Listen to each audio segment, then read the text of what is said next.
오늘은 마태복음 17장 1절에서 8절까지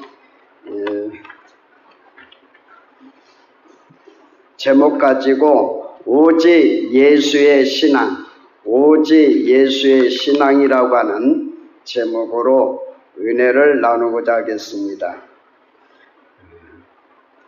이 17장 1절에서 8절까지는 우리 성도들이 안 읽어본 말씀이 없으리라 생각됩니다. 다 많이 읽고 그리고 많이 이제 봤고 그랬을 겁니다. 여기까지만 중요한 게 아니고 이제는 그 말씀을 실천하는 게, 생활화하는 게 중요한 겁니다. 열매 맺는 게 중요한 거죠. 그래서 아는 말씀이지만 또 이 설교를 통해서 깨달으셔서 주님과 더 가까워질 수 있는 좋은 시간 되시기를 바랍니다. 오늘의 시대를 강팍하고 또 이제 변화되는 변화무쌍한 이 시대를 조금이나마 이제 한번 생각해 보았습니다. 꽃은 피는데 소리가 없고 새는 우는데 눈물이 없고 사랑은 불타는데 연기가 없다. 그늘진 큰 나무 밑에는 많은 새들이 모이고 마음이 넓은 사람에게는 사람들이 모인다 그럽니다. 이것을 음미해 보면 어떻게 보면 사람이나 세상의 환경이, 시대가 이렇게 흘러가고 있지 않느냐, 이런 시대 속에서 우리에게 시계의 종소리를 울려주는 말씀이라 생각됩니다. 오늘의 본문은 예수님이 12명의 제자를 이미 4장에서 불렀습니다. 그렇지만 본문에서 보니까 12명 중에 9명은 제쳐놓고 3명만을 스카웃해서 선발해서 높은 산, 헬몬산이라고 일컬어지는데 2730m나 되는 높은 산에 데리고 가셨습니다. 어쩌면 우리 예수님도 등산을 아주 잘하시는 분 같습니다. 200m만 올라가도 힘드는데 2730여 m나 되는 헬몬산이라고 하는 높은 산으로 3명 제자들을 데리고 올라갔습니다. 이곳에서 주님은 제자들 앞에서 변화됐다라고 2절과 3절에서 얘기했는데 그의 얼굴이 햇빛과 같고 그의 옷은 휘어졌더라 그랬고요. 그 다음에 변화가 뭐였느냐, 모세와 엘리야가 더불어 예수님과 대화하는 모습이었습니다. 이것이 저 높은 산 헬몬산에서 이루어졌습니다. 이러한 신비한 영적 체험을 보고 제자들은 마냥 기뻐하는데 그 중에 성격이 급한 베드로가 4절에 보니까 주님, 우리가 여기 있는 것이 좋사오니 주께서 허락하시면 제가 초막을 3개를 짓겠습니다. 하나는 주를 위하여, 하나는 모세를 위하여, 하나는 엘리야를 위하여 짓겠나이다라고 합니다. 평소에 한 채도 짓겠다라고 얘기하지 않았던 베드로가 너무너무 아름다운 변화의 사건을 체험하고 나서 보고 나서 보니까 좋아서 1개도 아니고 2개나 3개나 짓겠다고 하는 이야기입니다. 그 말씀을 이제 할 때에 하늘에서 빛난 구름이 나타나고 덮으시면서 구름 속에서 소리가 나기를 이런데 사랑하는 아들이여 내 기뻐하는 자라 저의 말을 들어라 그럽니다. 산에서 휘황찬란한 영적인 사건이 이루어지는 게 중요한 게 아니라 우리의 생명의 구주가 되시고 구원자가 되시는 예수님이 중요하다는 것을 알려주는 겁니다. 그래서 저의 말을 들어라 그럽니다. 그럴 때에 그 음성 속에 즐거워하고 있던 제자들 3명이 그 자리에 답작 엎드려지면서 두려워하고 있었습니다. 이때에 주님이 다가가시면서 저희들을 대시며 일어나라 두려워 말라 그럽니다. 그래서 일어나서 보니까 아름다웠던 변화산에 아름다운 높은 산이 아름다웠던 광경이 온데간데 없어지고 오직 누구만 남았더라 보이더라? 오직 예수님만 보이더라 그랬어요. 이게 우리 삶과 신앙의 핵심이고 또 핵심이어야 됩니다. 여러분들에게 보여주는 이 본문의 내용은 바로 이런 거였습니다. 부름에서 12명이라고 하는 제자로 부름에서 3명으로 선발됐다는 사건입니다. 우리가 많이 부름을 받은 성도들이 모여있지만 그 중에 선발된 스카우트하는 그런 예수님의 제자가 되어야 된다는 걸 가르쳐주고 있고요. 그 다음에 아름다운 산 명산에서의 대화가 이루어졌으니 주님과의 대화는 천성을 향하여 달려가는 성도와 함께 시온산에서 대화가 강력하게 이루어져야 됨을 보여주고 있습니다. 죄악된 세상에 사는 동안 내 안에 내 생각 속에 누구만 보여야 되느냐, 누구만 남아야 되느냐는 걸 알려줬으니 오직 예수입니다. 그분은 우리를 구원해 주셨고 그분은 우리를 위하여 십자가에 돌아가셨고 그분은 우리를 위하여 소망을 주시고 승리하기 위하여 부활하셨습니다. 그리고 하늘에 승천하시며 다시 내가 너희들을 데리러 오마 재림하실 예수님이십니다. 그 예수님만 앞으로도 삶 속에서 신앙 속에서 남기를 주의 이름으로 축원합니다.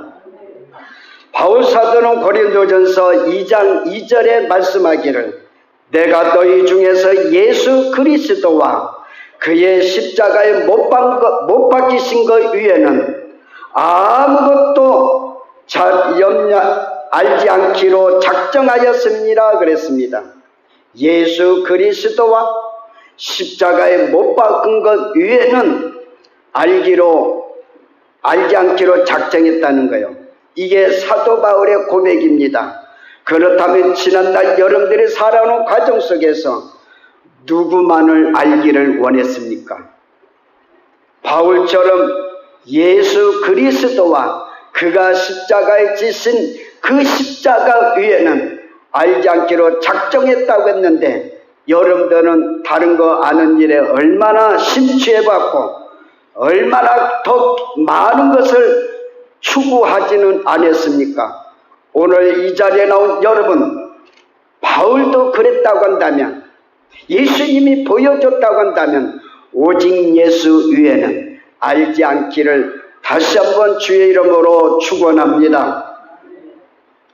신약과 구약에서 위대한 영적 사람일수록 하나님, 오직 예수님, 오직 성령님이셨습니다. 그러므로 참 신앙은 예수 위에는 보이지 않는 것입니다. 만약에 예수 위에 다른 것이 보인다면 그 사람은 사탄의 종이고 그 사람은 아직도 변화되지 못하는 세상 사람들입니다. 그러므로 반드시 우리는 예수 위에는 다른 것이 보이지 않도록 그런 다짐이 오늘 이 시간에 있기를 바랍니다. 그러면 오직 예수의 신앙은 어떤 곳에서 나타나야 할까요? 첫째로 삶의 현장에서 오직 예수의 신앙이어야 합니다. 삶의 현장. 하나님은 본래 지구상에 사람들의 삶의 현장을 선물로 주셨습니다. 그래서 여러분과 저는 오늘까지 이 땅의 삶의 현장에서 살아가고 있습니다. 제자들에게도 주셨습니다. 그런데 제자들의 부름을 받은 이후에 삶의 현장에서 어떻습니까? 들녘에서도 바닷가에서도 저 산 위에서도 어느 곳의 삶의 현장에서도 예수님은 졸래졸래 예수님만 따라다녔지 구원자, 진리 되시고 생명 되신 예수가 없었습니다. 예수는 따라다녔습니다. 삶의 현장에. 형식적이고 외식적으로는 따라다녔고 그 예수가 나를 출세시킬까? 그 예수가 나에게 어떤 높은 자리를 주실까? 그 예수가 나에게 어떤 상급만을 줄까? 이런 것만 생각하면서 졸래졸래 따라다녔지 그들의 마음속에는 예수가 없었습니다. 그들의 마음속에 생명의 십자가가 없었다는 이야기입니다. 그렇기 때문에 그들의 삶 속에는 어려운 일만 조금 당하여도 힘든 일이 당하여도 개구리 마냥 이리 점프하고 저리 점프하고 이리 뛰고 저리 뛰고 방황의 길을 걸어가고 있다는 이야기입니다. 우리 믿음의 사람들은 현실과 삶 속에서 살아가는데 삶의 현장에 지휘자가 누구이며 그분은 어디에 계십니까? 여러분들의 삶의 현장 생각해 보세요. 학교일 수도 있습니다. 직장일 수도 있습니다. 가정일 수도 있습니다. 교회일 수도 있습니다. 사업장일 수도 있습니다. 그 삶의 현장의 지휘자가 누구였느냐 그 말이에요. 그 지휘자가 여러분들이 지금도 그 지휘자만 앞세우고 살아가고 있습니까? 우리들의 삶의 현장의 지휘자는 하나님의 아들 예수밖에 없습니다. 할렐루야. 하나님의 아들 예수밖에 없다는 이야기예요. 그 예수만이 우리의 삶의 지휘자로 삼으시기를 부탁드립니다. 그분이 계셔야 돼요. 그래야 힘이 생기고 생명력이 있습니다. 믿음 생활도 기쁨이 있고 즐거움이 있습니다. 왜? 그분만이 우리에게 평화를 주시고 그분만이 우리에게 기쁨을 주시고 그분만이 우리에게 승리를 주십니다. 믿습니까? 믿습니까? 오직 나의 삶의 현장의 지휘자는 장로님도 아니고 권사님도 아니고 목사님도 아니고 아무도 아닙니다. 부모도 아닙니다. 믿는 자에게는 오직 예수가 지휘자십니다. 그 지휘자로 지금부터 사시기를 바랍니다. 우리에게 오직 예수시며 우리의 마음에 예수라고 한다면 요한복음 8장의 3절부터 쭉 보면 현장에 가늠 들린 여자를 바리새인과 사두개인들이 데리고 왔습니다. 자기는 죄가 전혀 없는 것으로 종교 지도자들이 예수님의 말씀, 예수님이 성전에서 말씀을 가르칠 때에 데리고 온 겁니다. 모세의 율법에는 가늠 들린 여자는 돌로 쳐서 죽이라고 했는데 어떻게 하면 되겠습니까? 예수님을 골탕 먹이려고 질문한 거예요. 예수님 아무 말씀 안 하시고 땅에 엎드리시면서 땅에다 글을 쓰셨습니다. 너희 중에 죄 없는 자가 먼저 돌로 쳐라 그럽니다. 다시 또 땅에 엎드리시면서 글을 쓰실 때 너희 중에 죄 없는 자가 먼저 돌로 쳐라 그럽니다. 어린아이로부터 그 말을 듣고 양심의 가책을 받아가지고 어른까지 하나씩 하나씩 다 뿔뿔이 흩어져 나갑니다. 예수님이 보십니다. 그리고 그 여자에게 얘기합니다. 있었던 사람 어디 갔느냐? 아무도 없습니다. 거기에서 삶의 현장에서도 오직 예수와 여자만 남았더라 그랬습니다. 그래서 우리는 오직입니다. 이것도 섞고 저것도 섞은 예수가 아니라 오직 하나님의 아들 예수만 남아라, 오직 예수만 보여라, 그 말입니다. 이걸 우리에게 주셨습니다.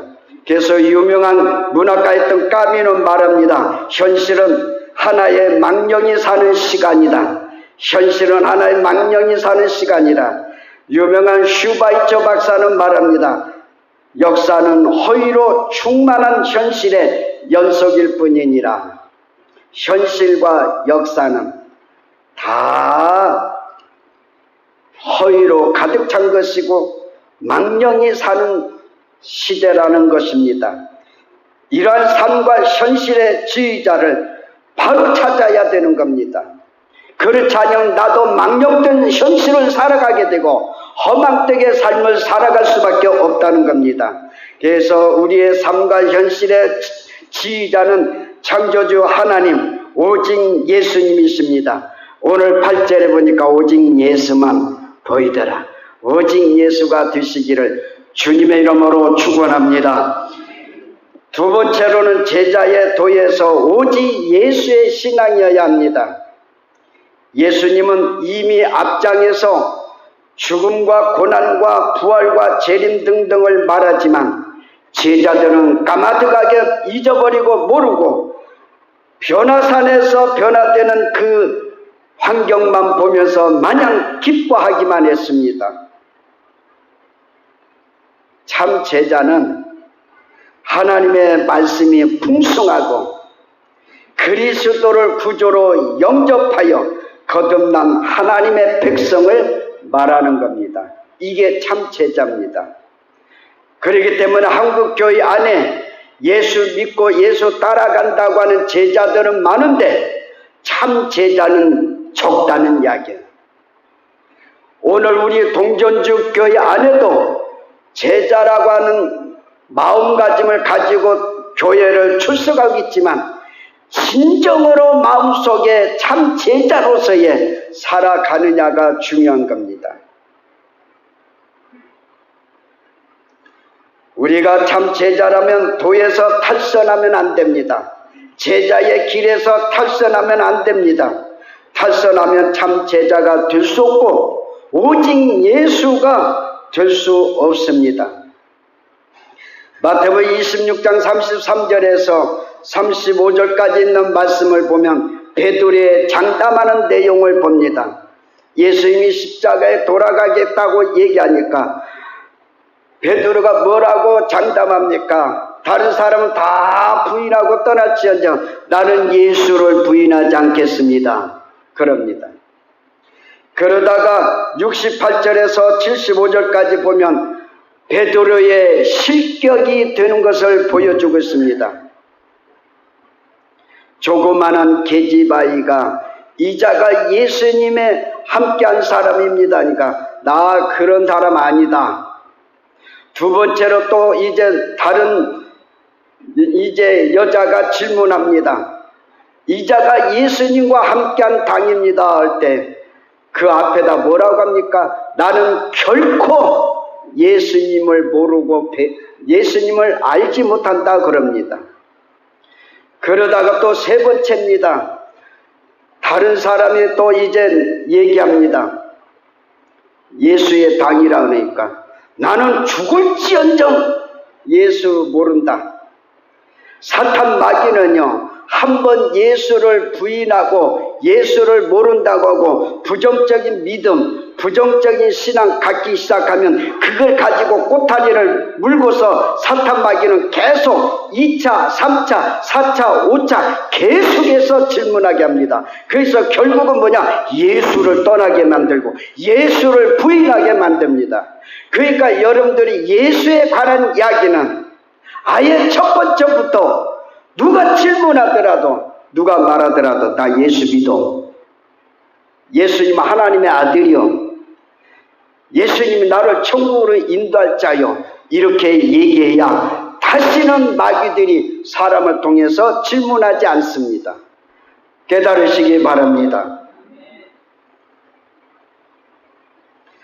그래서 이 제자들은 영적 체험은 했지만 결국은 실격당하는 제자들이 되고 마는 겁니다. 영적인 것은 영적으로 풀어야 됩니다. 영적인 것을 인간적으로 풀으려고 하니까 오늘 변화산의 사건의 제자들의 모습입니다. 이 자들은 영적인 변화산의 사건을 영적으로 풀어야 되는데 인간적인 계산으로 수학적으로 풀고 앉았습니다. 초막 셋을 지켰나이다 하는 거예요. 이러면 안 된다는 이야기예요. 여러분들도 이러면 안 됩니다. 머릿속으로 풀어대면 안 됩니다. 성령이 감동하시고 예수가 우리에게 말씀으로 역사해 주시고 이끌어 가시는데 머릿속에 계산하고 앉았으면 핸드폰에서 계산기 두드리고 있는 것처럼 자판기나 두드리고 있는 것처럼 하고 앉았으면 절대 안 되는 거예요. 그러면 사탄이 옳시고는 좋다 하고서 여러분들을 갖다 계속해서 계산적인 사람으로 만들어갑니다. 예수 안에서는 무조건입니다. 성령 안에서는 무조건입니다. 할렐루야. 도전하라 이 말입니다. 도전해야 하나님의 기적이 일어나고 도전해야 하나님의 강력한 은사들이 나타나는 겁니다. 제자의 종류는 크게 두 가지입니다. 하나는 인간 중심의 제자가 있고 두 번째로는 하나님 중심의 제자가 있습니다. 잘 들어보시고 제자는 제자인데 인간 중심의 제자인지 하나님의 중심의 제자인지를 생각해 보시기 바랍니다. 인간 중심의 제자는 상황이 불리하면 예수를 떠나고 부인합니다.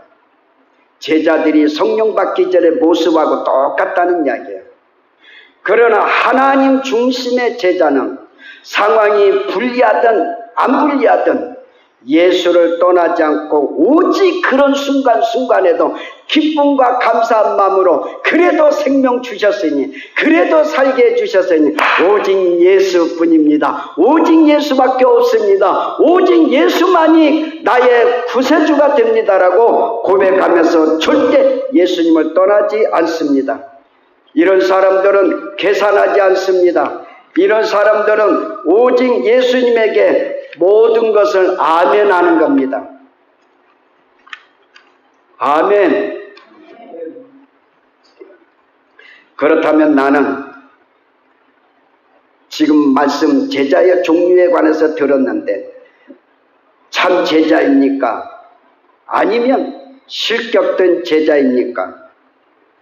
참 제자는 권력과 명예 여러 가지 사건이 불리하더라도 오직 예수뿐입니다. 그런데 나는 말씀을 듣고 보니까 좀 실격된 제자인 것 같네요. 인간 중심의 제자인 것 같네요. 고백할 수 있는 사람은 고백하시기 바랍니다. 그래야 하나님이 저를 사랑하는 겁니다. 그러면 그런 사람 되면서도 아닌 척척하니까 하나님이 그를 사랑하지 않냐고 그에게 은혜를 주지 않습니다. 우리는 척병 들으면 안 돼요. 오직 예수로 여러분들의 제자가 되되 하나님 중심의 제자로 살기를 주의 이름으로 축원합니다. 마지막에 세 번째는 하늘의 소망을 가지고 오직 예수의 신앙이어야 됩니다. 하늘의 소망, 천국의 소망을 가지고 오직 예수의 신앙이어야 됩니다. 성도의 위대한 소망이 땅에 있는 것이 아니라 하늘나라입니다. 그래서 우리의 소망은 마치 여름날에 농사짓는 모짜리판과 같습니다. 그리고 꽃을 꺾어서 꽂는 수박과 같은 것입니다. 당장 넘어질 것 같은 그곳에 지리대를 세워놓고 넘어지지 않도록 받쳐주는 지리대와 같은 것이 하늘의 소망입니다.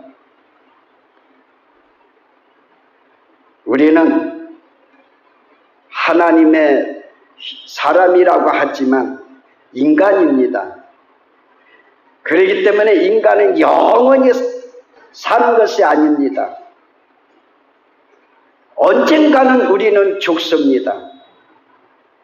그래서 히브리서 9장 20절에 있는 말씀을 보면 한 번 죽는 것이 인간에게는 정한 것이지만 그 이후에는 심판이 있으리라 그랬어요. 한 번 죽는 것은 우리들에게는 정하게 돼 있다는 거예요. 70을 살든 80을 살든 90을 살든 정해져 있다는 이야기입니다. 그러면 오늘에까지 살아온 걸 생각하면서 감사하죠. 그러나 이제 죽는 날은 날짜 알 수 없기 때문에 특급 비밀적이지만 짧습니다. 여러분, 저도 얼마 안 남았어요. 요 100세 시대라고 얘기하면 얼마 안 남았어요. 나이 먹으면 금방 시간이 가는 거예요. 그럼 뭐 해야 되느냐 이 말입니다. 하늘나라, 천국을 꿈꾸면서 살아야 됩니다. 이제는 세상에다 꿈꾸지 말고 내가 우리의 영원한 안식처가 되는 하늘나라, 천국의 꿈을 꾸고 살아가야 됩니다. 이게 소망입니다. 이게 짧은 생애 속이지만 하루하루가 멋지게 살아가게 될 수 있는 원동력이 되는 것입니다. 로마서 5장 2절과 5절에 있는 말씀을 보면 하나님의 영광을 바라보고 즐거워하느니라. 하나님의 영광을 바라보고 즐거워하느니라. 소망이 부끄럽게 아니함은 우리에게 주신 성령으로 말미암아 하나님의 사랑이 우리 마음에 부음바됨이니 그랬어요. 우리의 소망이 부끄럽게 아니하면 우리에게 성령으로 말미암아한다 그랬으니 내가 하는 게 아니라는 얘기예요. 그래서 성령을 영접하고 성령을 환영해야 되고 성령을 마음속에 모시고 성령과 함께 살아가는 삶이 되어야 됩니다. 성령님은 미래의 소망을 확실히 가지고 꿈꾸는 자에게 임하십니다. 그리고 그 성령님은 그런 자에게 능력 주십니다. 그런 자에게 기적을 일으키게 해줍니다. 아이고 목사님 지금 같은 시대 무슨 기적이냐? 아니요. 내가 믿음이 없고 내 안에 뜨거운 성령의 불이 꺼졌기 때문에 그러지. 성령의 불이 타오르면 지금도 어제나 오늘이나 영원토록 동일하신 성령님 하나님은 역사를 하십니다. 믿으시기 바랍니다. 그 하나님 믿으시고 그 성령님을 마음에 모시고 이 시대를 헤쳐나가시기를 바랍니다. 그래야 승리자가 되는 겁니다. 성령 없는 신앙은 물거품과 같습니다. 예수 없는 천국은 필요 없습니다. 천국에 누가 계셔야 돼요? 예수님이 계셔야 돼요. 근데 내가 어쩌다 기도해 보니까 천국 가니까 예수님이 없어요. 그런 사람은 천국의 변방만 뺑 돌다가 온 사람이지 진짜 천국의 중심 세계를 못 보고 온 사람이에요. 천국에는 반드시 주님 계십니다. 천국을 가시려면 천국을 누구 보고 오셔야 되냐? 예수 보고 오셔야 돼요. 예수 보고 오셔야 되는데 예수 보지 않고 왔으면 천국 갔다 왔다고 소리 하지 말아요. 가만히 잠잠하고 있는 게 지혜로운 자입니다. 여러분, 여러 가지 신령한 신비한 체험을 해도 오직 예수가 남아야 되고, 내가 여러 가지 은사를 받아도 오직 예수가 남아야 되고 성령님이 남아야 됩니다. 그런데 내가 남으면 안 돼요. 내가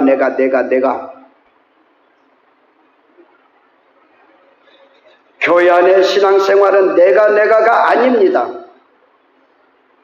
오직 예수입니다. 그래서 목사님이 아무개 장로님, 권사님, 지사님 수고 대단히 많으셨습니다. 우쭐하지 말고 겸손히 제가 했나요? 그 다음에 누가 했다고 해야 돼요? 주님이 하셨지요. 그래야죠. 칭찬만 하면 그냥 하늘에 고무풍선처럼 쭉 올라가고 예수는 안 보이고 예수는 말이 없고 우쭐해가 좋아가지고 그거는 신앙의 오직 예수의 신앙이 아니에요. 오직 예수의 신앙은 바로 칭찬이 오면 제가 했나요? 주님이 하셨지요. 따라서 하세요. 내가 했나요? 더 크게요. 내가 했나요? 주님이 하셨지요.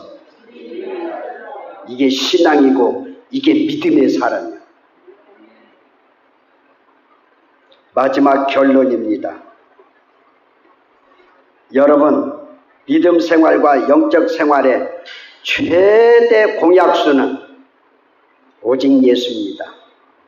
오직 예수예요. 왜냐하면 성도의 인품, 교양, 신앙, 가치는 오직 예수에서 비롯되기 때문입니다. 루터는 종교개혁자로서의 이런 말을, 좋은 말을 남겨놨어요. 나의 마음에 거하는 것은 루터가 아니요 오직 예수 그리스도시니라 그랬습니다. 나의 마음에 루터가 아니라는 이야기요. 누구요? 오직 예수 그리스도시니라. 다시 쉽게 얘기하면 저의 마음에 김충기가 아니라 오직 예수 그리스도시니라. 할렐루야. 따라서세요. 여러분 이름을 대세요. 나의 마음에 거하는 것은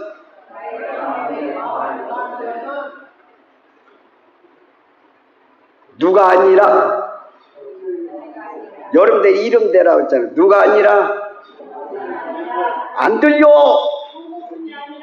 더운 필리핀에 갔다 왔더니 안 들려. 여기는 시원해서 그런지. 나의 마음에 거하는 것이 누가 아니라 그러면 오직 누구시니라? 네, 오직 예수입니다. 이게 오직 예수의 신앙의 사람입니다. 그래야 주의 재림하시는 날 딱재생이 되지 않습니다. 우리에게 누가 있느냐에 따라 운명과 인격과 신앙이 달려집니다. 오늘날 여러분이 지금 삶이 힘들고 어렵다고, 제자의 길을 따라가는데 힘들고 어렵다고 예수의 사람으로서 믿음을 버리면 천국에는 절대 오를 수 없습니다. 그러므로 오직 예수의 신앙이 되려면 요약합니다. 첫째로는 이기는 자가 되도록 항상 기도해야 됩니다. 어떤 자? 이기는 자. 로마서 8장 37절에 있는 말씀을 보면 예수로 말미암아 우리가 넉넉히 이기느니라. 이기는 자가 되어야 됩니다. 계시록 2장과 3장의 7교회를 향할 때마다 끝부분에 뭐라고 말씀하셨습니까? 귀 있는 자는 성령이 말씀하시는 걸 들을지어니라. 그 다음에 이기는 자에게는 이런 거 주리라. 7교회마다 얘기했어요. 그럼 7교회 성도들에게 귀 있는 자는 성령이 말씀하신 걸 들을지어라 했는데 귀가 없어서 귀 있는 자는 들으라고 했습니까?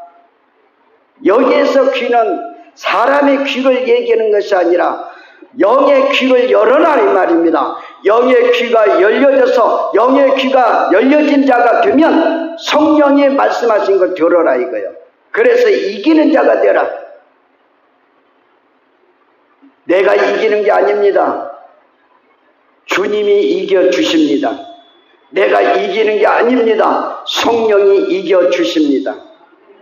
그렇기 때문에 우리에게는 영적 싸움입니다. 항상 육적인 싸움이 아니에요. 마귀들과 싸움, 죄와의 싸움, 자신과의 싸움입니다. 요걸 항시 이겨야 천국에 들어가는 것이지.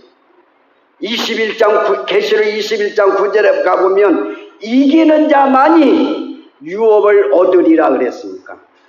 이기지 못하면, 마귀 이기지 못하면, 죄를 이기지 못하면, 자신을 이기지 못하면 어렵다는 이야기예요. 오직 예수의 신앙이 될 수 없다는 이야기입니다. 그러기 이기는 자가 되기 위해서 항상 기도하세요. 기도는 나의 전매 특허다.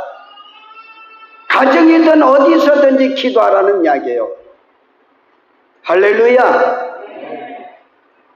두 번째, 성령 충만해야 돼요.